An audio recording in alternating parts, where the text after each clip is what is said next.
Hello, my name is Charlene, and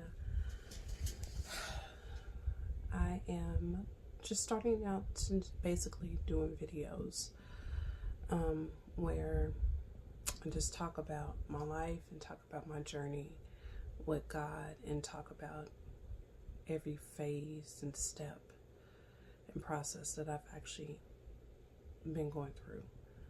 Um,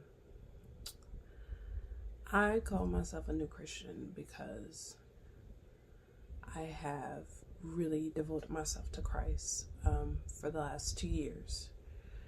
And the reason why I call 2 years new is that because I know there's a lot of people that have been on this journey for several years. And it's very new and awakening and alarming and wonderful right now for me. I have this extreme thirst for God. I am loving every moment of it. I have moments of confusion. I have moments of thankfulness. I have moments of just constant wanting to be enlightened and filled with so much information and so much knowledge. Just on this journey, just trying to get closer to God. My friend calls it hunger for Jesus. So I don't know. I always thought that sounds so corny, but to me, this is my life. I was married for 5 years, and I separated from my husband. That was crazy, but and stuff that I'm dealing with right now is the most painful experience that I've ever had to experience ever in my life. But my testimony is going to heal so many people, and it has to start now. It has to start now. It has to start with me. It has to start with the process of trusting God and allowing Him to lead me in the direction that I need to go. When I first started this, I was supposed to do like a Bible study on idolatry, but I think it'd be more better for me to give my intro of basically who I am. Well, I am Charlene. I'm a veteran. I served in the Air National Guard. I had a boyfriend. We used to call ourselves weekend warriors. So, but that's the extent of my veteran time. I graduated from college. I am currently working as a talent acquisition advisor. Basically, I am a corporate recruiter for a company. I work from home. I work remotely. Like I stated before, I was married. I am married currently for 5 years. In a process of just trying to fill everything out and file for divorce. I have 3 kids who I love, who are amazing kids and have so many personalities. And I feel like they're going to grow up to be amazing women. I wake up in the morning, I listen to affirmations every morning. I love God. I love Him. I've always loved God. I've always had a weird feeling that I've never fit in, that I was not like everybody else, that I didn't understand a lot of stuff about me. I didn't understand my purpose. I didn't understand why it was difficult for me to love and adapt and being on this journey of understanding everything has been amazing. It's been amazing. I am so thankful that I'm here. I can start off with this story. I was in the world. I was much younger. I had only 1 kid at the time because I currently have 3, as I stated before. But I was having 1 kid, and my friend who goes to church around all the time, she was my friend from college, and she had this event to go through. And it was like a little secret event that she was not aware. She was like, oh, will you go with me to this? We're supposed to meet up at this place. We get there, and there's a prophet, and there's like several women there, and they're like basically honoring my friend, like basically talking about how, prophesying of her life and honor her, giving her gifts, which was amazing, especially for her, because she's the sweetest person I've ever met in my life and doesn't like to say anything negative. And which is amazing, because the power of the tongue is something that I learned late in life, and I'm definitely going to make sure I do that. I have the process of the power of the tongue, and make sure I do not engage of any gossip or any bad talking of anyone. But at this party, they basically prophesied over her life and told her that she's going to marry a pastor, and she's going to write a book and all this stuff. And a little part of me was like, because I felt so lost. I was so broken. I was like, why can't people like do that for me? Why is there a person not coming to me? Now, I had people come to me all the time. That wasn't the first time. I've had signs and revelation, and people come to me several times, but I just felt like a little withheld. And the lady looked at me and said, you feel like, well, how come people don't do that for you? And I was feeling that exactly at that moment. When people say that that God's not real, let me tell you, at that moment I knew it was real. Just knew it. And she said, oh, you were molested. Huh. God wants you to know that wasn't your fault. It was a woman, right? It was a woman? Yeah, he wants you to know that was in your life. Let me tell you, I cried like a baby.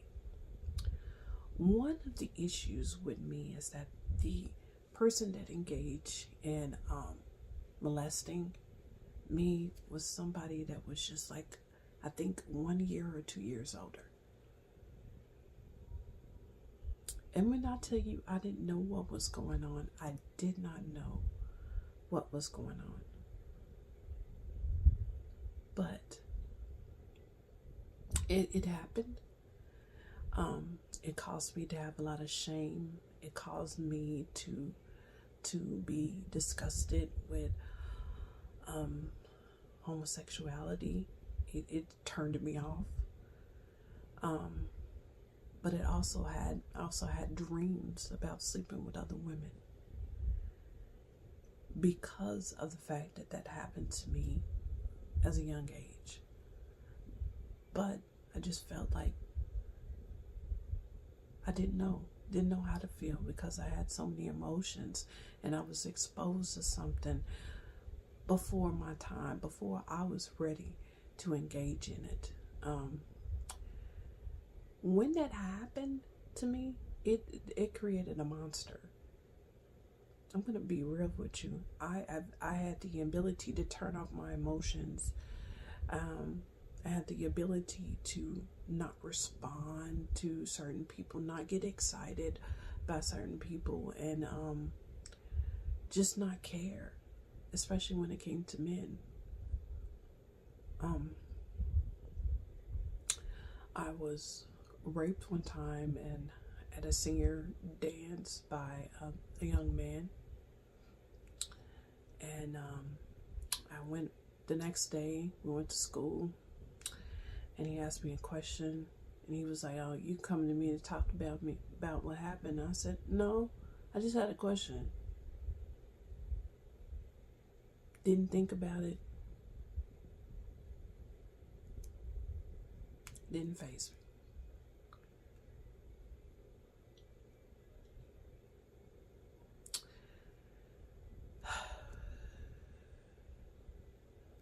I carried a lot of pain.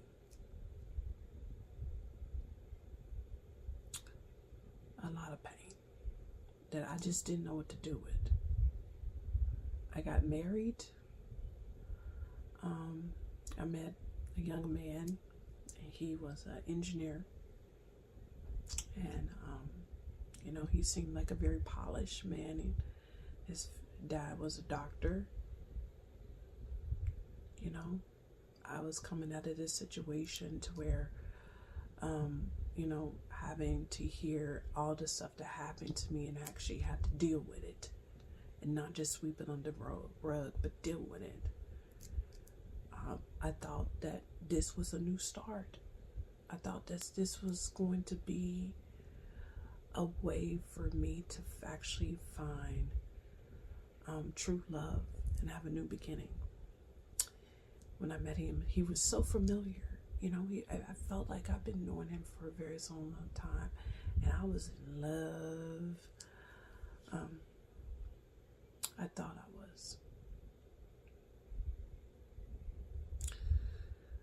I know that now is that I had the prophet come to me and prophesied over my life and basically tell me everything that was going on. So I was at the process of actually starting to see what the problem was. And before you start to heal, you have to actually know what it is, what the problems is, what the root of the issue are, what happened, what's going on. And I was about to start my deliverance. And the devil saw that, and he was like, she gonna meet this young man, and he's gonna mess her up.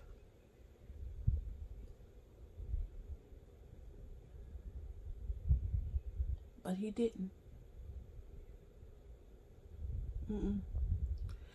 5 years later, I was depressed. We had 2 kids, 2 beautiful girls. I have 3 beautiful girls, but I had 2 kids with my husband. And I was a mess. What I learned out of this situation is that God is good. I didn't understand a lot of stuff, and I think God was protecting me from understanding everything that was going around. And mentally, my mind couldn't process everything. It just wasn't there.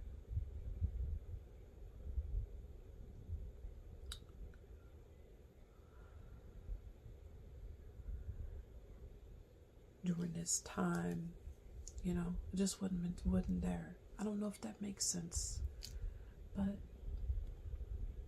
wasn't.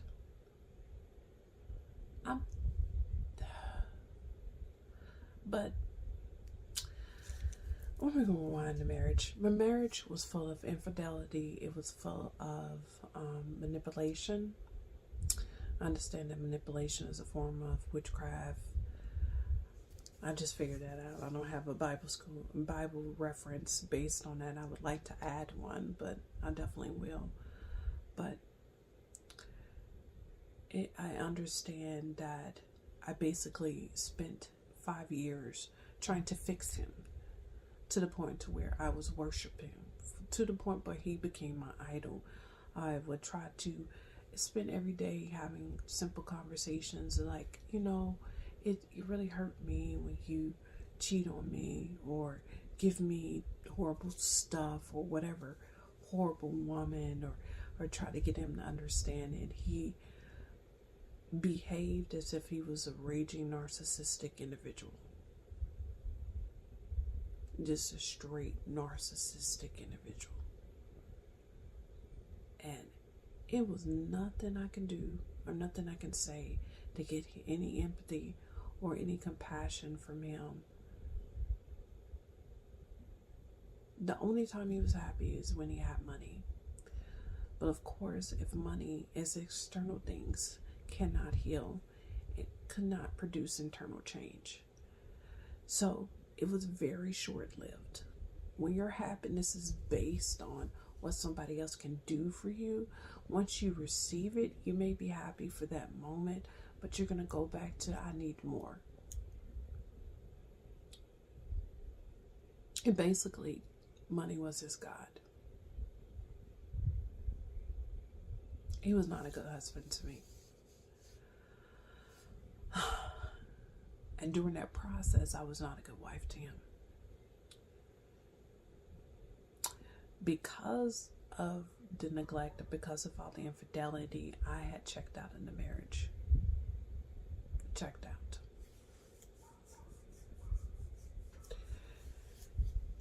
Mentally, it affected me so much. It changed who I was. It changed my desire to love. It made me angry. I had wrath.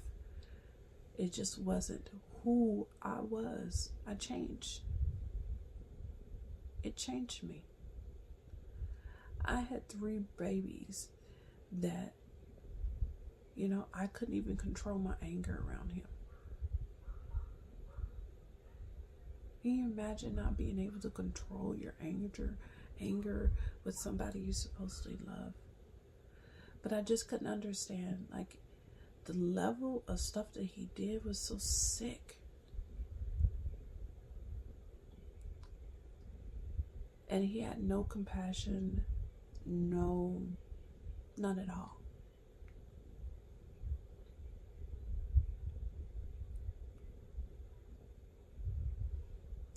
I'm going to fast forward to my current state because I don't want to spend this time just bad talking him. I'm going to own up to my side of it. I was not ready for marriage.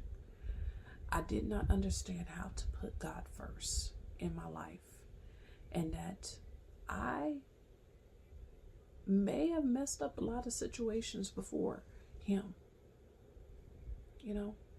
Not understanding, not having God first in any relationship can mess up anything. Having a covenant without God as a sin of your covenant is something. Next time when I get to the possibility of being with the love of my life, well, God's the love of my life, and being with the person that I'm supposed to have that covenant with,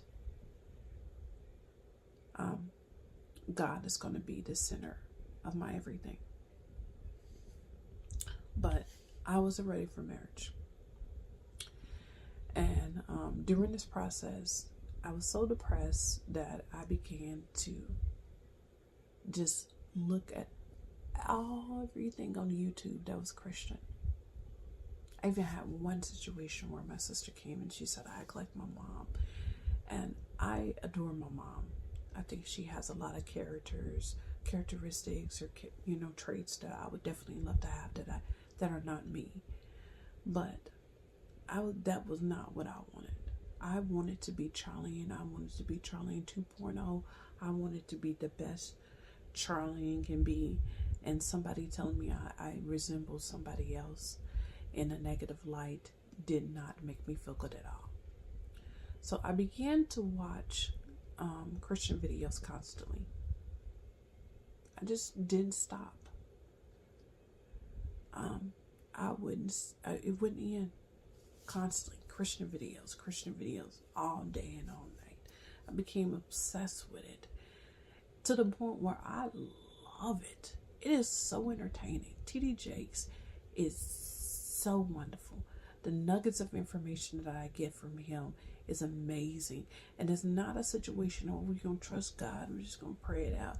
He goes deep. He deals with the generational curses in your life. He deals with the generational traumas. He's not afraid to acknowledge that some of the stuff and some of the traits that we grew up doing are not of God and not for God. Not something we want to do. I discovered Jackie Hill Perry. I think my best friend Stephanie and Daphne introduced me to her. She's amazing. A book of knowledge. Just her insight on God and how her journey is from coming, being a lesbian to having a marriage and having beautiful kids and being in front of everybody. And she seems at moments it's so weird because she seems like such an introvert, but she has this amazing knowledge and amazing insight based on, because of her journey and what she went through, and is able to explain, homosexuality was not for me. That was not of God. That was not my journey to take.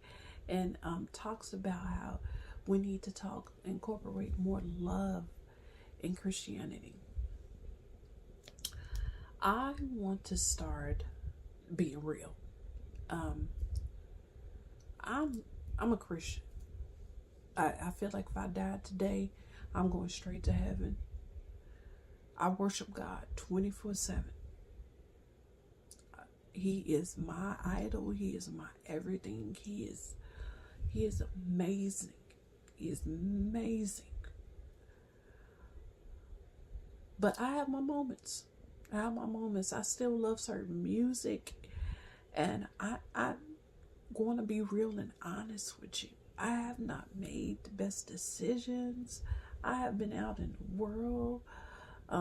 I went to a Snoop Dogg concert. Even though I felt out of place, I was there. I went. I just feel like we would bring more people to Christ and be able to have an open door policy if we led with love and openness and understanding, versus always talking about what we're not supposed to do. Try to have the door open. This pandemic was a situation that closed us off, where we had to be real with ourselves and sit with individuals that we could not be married to. I could not stay in that house with that man, and thank God for that. Thank God I left that situation. I'm going through something right now. It is painful. But let me tell you something. I've cried my eyes out. I'm cried. It felt good. It felt a release. I screamed.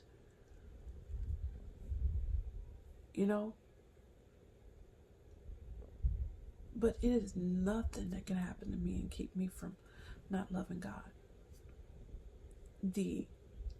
When people say generic stuff like, to know God is to love God,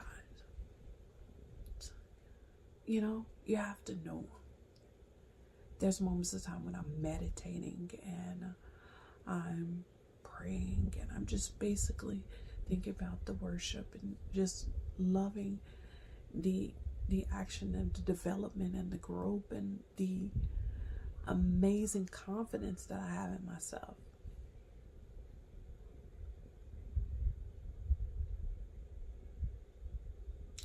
I like me. I like who I am. I like who I am in Christ.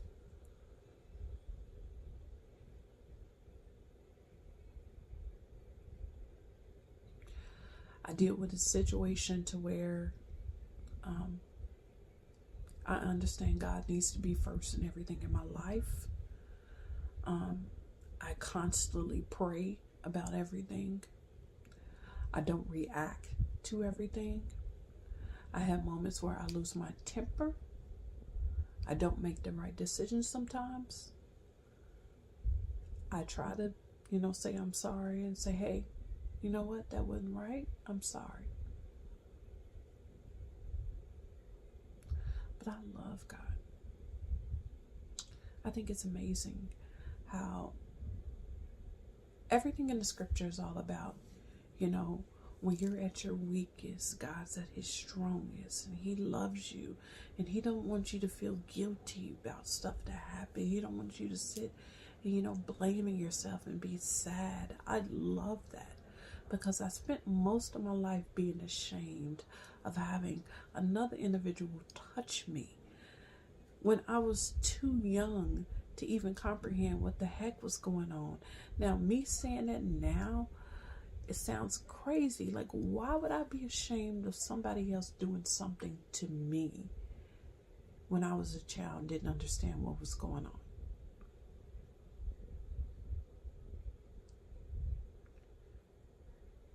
because that was the devil. The devil put stuff in your head. It didn't help.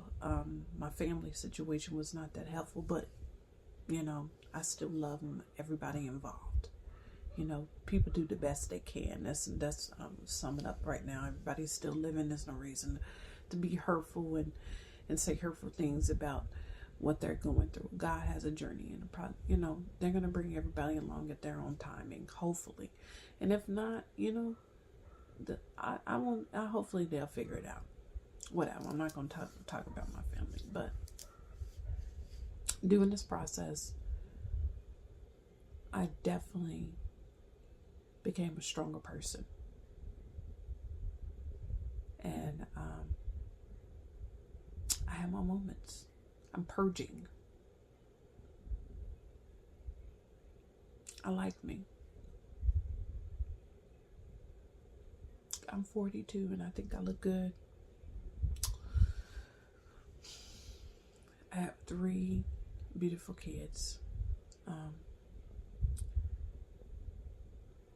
I have friends I don't really talk to that much, but when I do, it feels like we talk every day.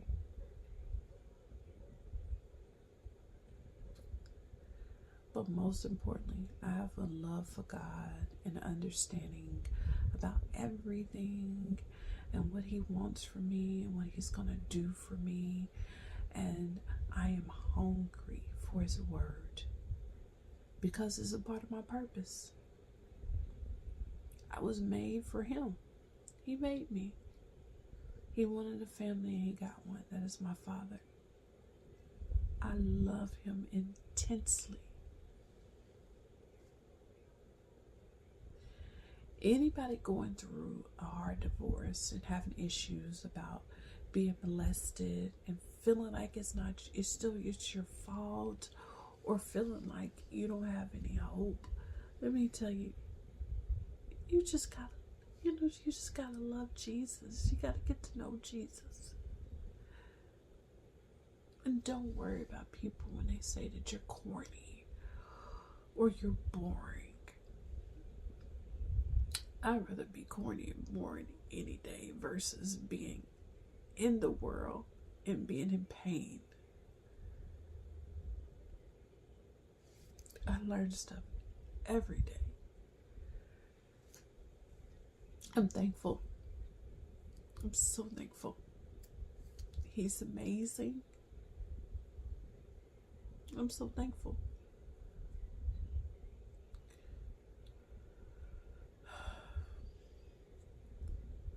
This is me.